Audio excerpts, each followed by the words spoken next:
हम हिंदुओं के अंदर इतने निर्दयी हम हिंदू नहीं हैं कि किसी इंसानों को ऐसे काट डालें। हमारे अंदर क्या है? दया है। हमारी इस दया का ही फायदा इन मुसलमानों ने उठाया है। मुसलमानों ने समझ लिया कि हिंदुओं के अंदर दया है, ये नहीं मार सकते, इसलिए ये तो हमें मार नहीं सकते, इसलिए चलो अपन ही इनको मारें। इसलिए उन मुसलमानों ने हिंदुओं को मारना स्टार्ट कर दिया। हमारे अंदर की दया का फायदा उठा लिया। मुसलमानों, सोचिएगा जरूर कि आपके हाथ क्यों ना कांपे जब आप किसी तरुण जैसे बच्चे की गर्दन काटते हैं, उसको मारते हैं। उस बच्चे की जगह आपका अपना बच्चा होता तो क्या उसे आप ऐसे ही काटते मारते? याद रखिएगा, ईश्वर के घर देर है, अंधेर नहीं है। ये मत सोचिए कि हमें और आपको कोई देख नहीं रहा है। हर कर्म ईश्वर नोट कर रहा है। इसलिए कुरान पढ़िए। आप मुसलमानों से मेरी प्रार्थना है, अपनी कुरान ठीक से पढ़िए और उसमें पढ़ के जरा हमें बताइएगा कि इंसानों को मार डालने का कहां लिखा है, और लिखा है तो हमें भी जरा पढ़ाइए। देखें कि कितना श्रेष्ठ ग्रंथ है आपका कि इंसानों की हत्या का उसमें लिखा है। या तो लिखा ना होगा, और लिखा होगा तो फिर हमें भी दिखाइए कि हम भी देखें। इंसानियत सबसे बड़ा धर्म है। हिंदू, मुस्लिम, सिख, ईसाई, ये सब बाद की बातें हैं। पहले क्या है? ईश्वर ने जब धरती पर भेजा तो मानव को मानव, इंसान को इंसानियत दे करके भेजा था, करुणा दया दे करके भेजा था। यहाँ आके सब अपने अपने मनमाने रंग में रंगते चले गए। भगवान ने तुम्हें इतना कठोर नहीं बनाया जितने कठोर आप यहाँ पर हो गए। अभी दिल्ली में एक घटना घट गई।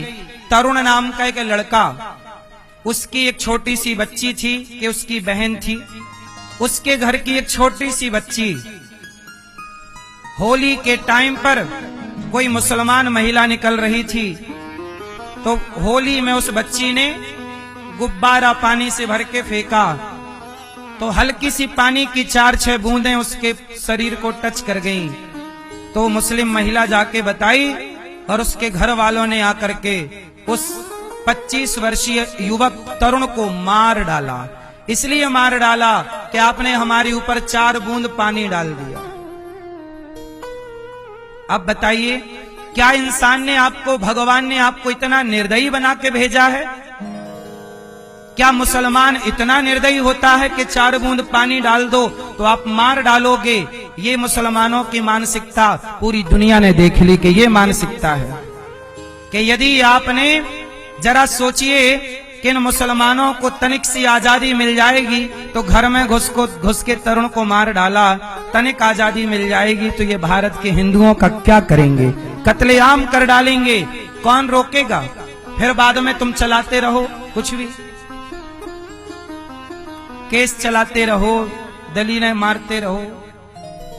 क्या मुसलमानों से मेरा सवाल है, क्या मुसलमान भाइयों, आपका अल्लाह आपको इतना निर्दयी बना के भेजा है कि 4 बूंद पानी यदि तुम्हारे बदन पे कोई डाल दे तुम उसका गला काट डालो, मार डालो?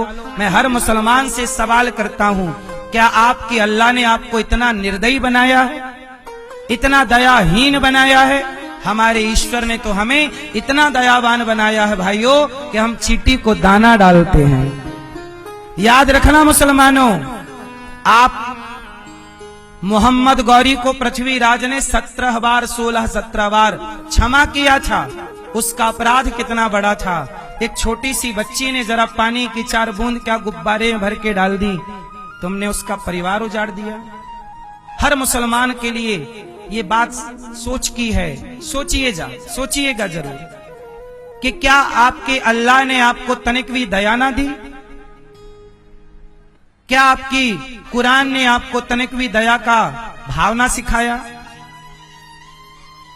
हमारे धर्म ने, हमारे ग्रंथों ने तो कहा कि दया धर्म का मूल है, पाप मूल अभिमान। हम हिंदू सांप को भी दूध पिलाते हैं, सांप को भी नाग पंचमी में दूध पिलाते हैं। मुसलमानों से ये सवाल तो जरूर पूछना चाहिए कि क्या आपके मुस्लिम मजहब में क्या दया नहीं है? क्या जरा सा कोई अपराध करेगा तो आप मार ही डालोगे? वैसे ये सवाल मुसलमानों से पूछने की बजाय हिंदुओं से भी पूछना चाहिए कि तुम आत्मरक्षा करना कब सीखोगे? हिंदू आपसे सवाल। ऐसे ही तुम मरते रहोगे मुसलमानों के हाथ या आत्मरक्षा का कोई प्रयास करोगे? किसने बचाया उस तरुण को? पुलिस बचाई, सेना बचाई, संविधान बचाया। तुम गाना गाते रहना संविधान का। यदि तुम्हारे हाथ में तलवार नहीं है तो पहले ही मरे हुए हो, कभी भी कोई आके ठोक के चला जाएगा। इसलिए आत्मरक्षा करना हिंदुओं को सीख लेना चाहिए। ये गतिविधियां, ये हालात आपको इस ओर इशारा कर रहे हैं कि आज वो तरुण मरा, कल हमारा और आपका नंबर हो सकता है। हाँ या ना? चुप रहने से समाधान ना होगा, सोचनीय विषय है, विचार जरूर करिएगा। सवाल मुसलमानों से है कि क्या आपके यहां दया नहीं है? क्या आप इंसानों को गाजर मूली समझते हैं? और हिंदुओं से सवाल कि ऐसे और कब तक कटोगे? पूरा सनातन को समाप्त करके मानोगे या फिर अपनी बेटियों को झांसी की रानी और बेटों को शिवाजी बनाना स्टार्ट करो?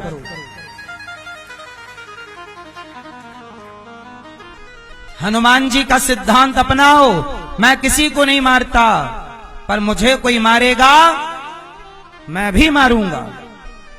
जिन मोहि मारा ते मैं मारे मैया। इसलिए कहता हूं बेटों को 1 डिग्री कम देना, पर बेटों को सेल्फ डिपेंड बनाओ, आत्मनिर्भर बनाओ।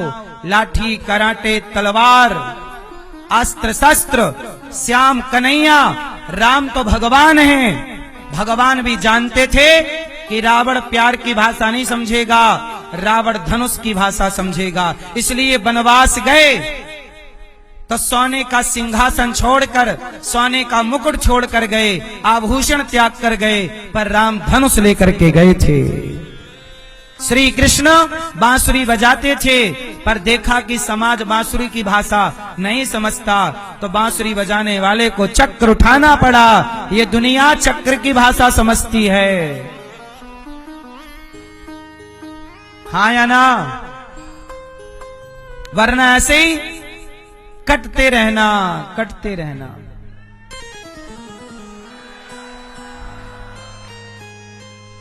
दया धर्म का मूल है। हम दया करते हैं, लेकिन आपसे मेरे सवाल, पृथ्वीराज से भी मेरा एक सवाल है। पृथ्वीराज जी, आपने दया की मोहम्मद गौरी पर, अच्छी बात है, पर इतनी अधिक भी दया नहीं करनी चाहिए कि उस दया के कारण आपकी पत्नी संयोक्ता को जिंदा जौहर करना पड़ा, जलना पड़ा। इतनी क्या दया करनी? दया करो 1 बार 2 बार ठीक है, जो दया का पात्र ना हो। इसलिए भगवान कृष्ण बोले, कर्ण, अर्जुन उठा गांडी, कर्ण को मार। अर्जुन बोले कि ये निहत्था है, रथ के नीचे है, योद्धा, नियम है युद्ध का, नीचे वाले रथ के नीचे योद्धा को नहीं मारते। भगवान बोले, मार, ये पापी है, अधर्मी है।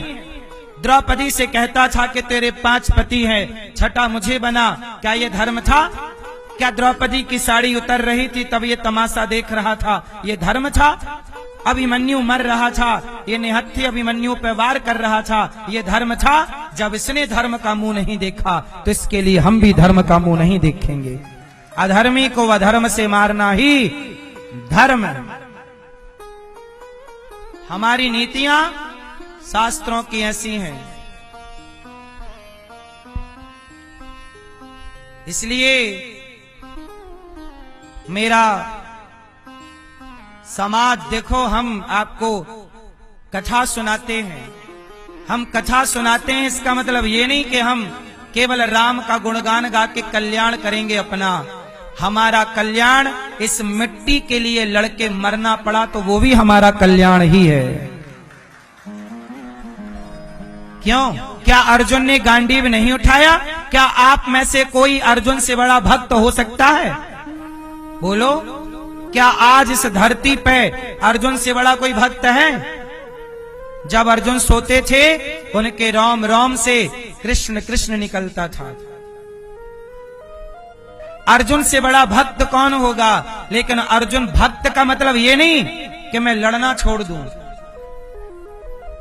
बताइए, क्या भक्ति का मतलब ये है कि मैं लड़ना? तो बताओ, क्या अर्जुन भक्त नहीं थे? उत्तर दो। क्या भीष्म पितामह भक्त नहीं थे? भीष्म पितामह ने तो विष्णु सहस्त्र नाम को प्रकट किया है। भीष्म पितामह, अर्जुन सब भक्त हैं। हाँ, भीष्म पितामह अर्जुन जैसा भक्त कौन होगा? लेकिन इन भक्तों ने भी गांडीव उठाया कि नहीं? जोर से बोलो, हाँ या ना। इसलिए हम कह रहे हैं कि कल आपके घर में आपके घुस के कोई मारेगा तो कम से कम मरने से पहले तुम अपने पक्ष से उसे कुछ तो मारो, कि एक में ही मर जाओगे। क्यों? अरे अपने बचाव के लिए तो हिरण, जब शेर हिरण को पकड़ता है तो हिरण भी पूरी कोशिश करता है अपने बचाव की। हाँ या ना? फिर आपके बचाव में आप क्या करोगे? आता कुछ नहीं है, क्या करोगे?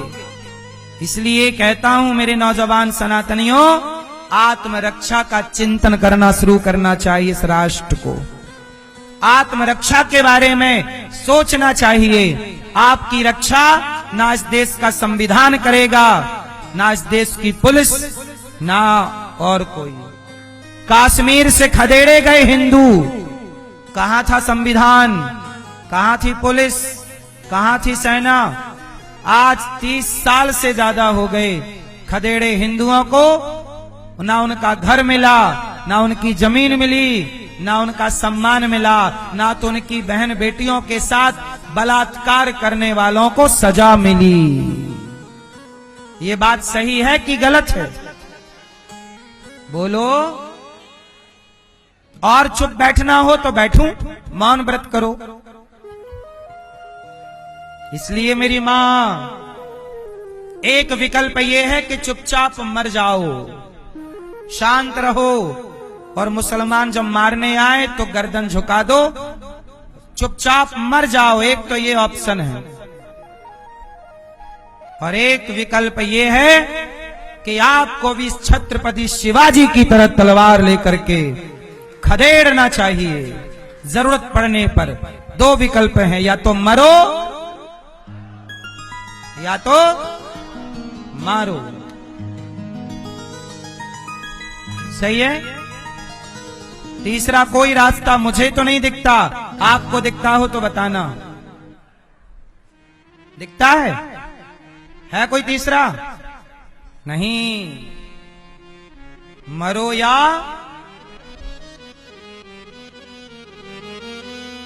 बाद में सब मोमबत्ती जलाएंगे, उससे कुछ ना होगा। क्यों भैया? सनातनियों को सोचना चाहिए। तुम एक बच्चा पैदा कर रहे हो, विधर्मी 20 बच्चा पैदा कर रहा है। उन 20 से एक कब तक सुरक्षित रहेगा? जरा सोचना चाहिए। सरकार को भी जनसंख्या नियंत्रण कानून लाना चाहिए। भारत को बचाए रखना है कि समाप्त करना है? ये भारत भी बहुत जल्द इस्लामिक राष्ट्र बन जाएगा। हिंदुओं का अस्तित्व न ढूंढा मिलेगा। जैसे पाकिस्तान इस्लामिक राष्ट्र है, बांग्ला भारत का ही हिस्सा, पाकिस्तान, बांग्लादेश, ये सब भारत था। अब भारत से कट के अस्तित्व खत्म हो गया हिंदुओं का। ऐसे ही इस देश से भी खत्म हो जाएगा। क्या कर लोगे? बहुत लंबा टाइम नहीं है। वो तो तैयारी कर रहे हैं 2050 आने दो। आपकी क्या तैयारी है? आप तो एक बच्चा पैदा कर रहे हो और वो 20 कर रहे हैं। 20 से एक को बचा लो, कैसे बचेगा? इसलिए हर हिंदू को सोचना चाहिए, नेता लोग केवल वोट की राजनीति कर रहे हैं। बस नेताओं को वोट से मतलब है, उन्हें राष्ट्र से, सनातनियों से कोई मतलब नहीं है। मर गया वो तरुण, क्या कर लिया नेताओं ने? और कोई मरेगा, क्या करोगे?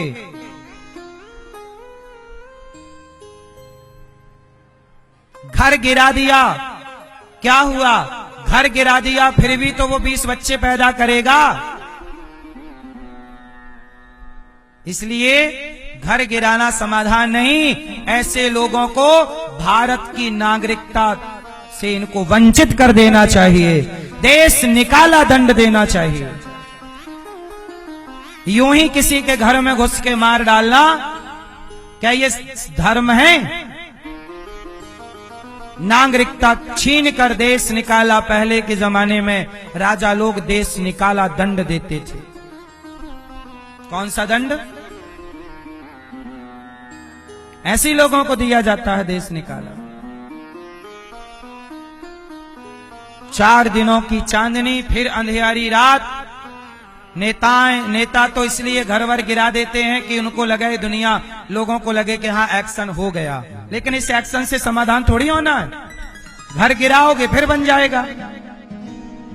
कितना लगना है? 25 लाख लगेगा, 50 लाख लगेगा घर बनाने में। वो बेटा जो मरा, उसकी मां से पूछो कि 50 लाख में तुम्हारा बेटा वापस आएगा? 50 लाख में घर फिर खड़ा हो जाएगा, बेटा नहीं खड़ा होगा। तो क्या बेटे की कीमत केवल 50 लाख है? इसलिए ऐसे लोगों को क्या मिलना चाहिए? जोर से देश निकाला। बोलिए भारत माता की।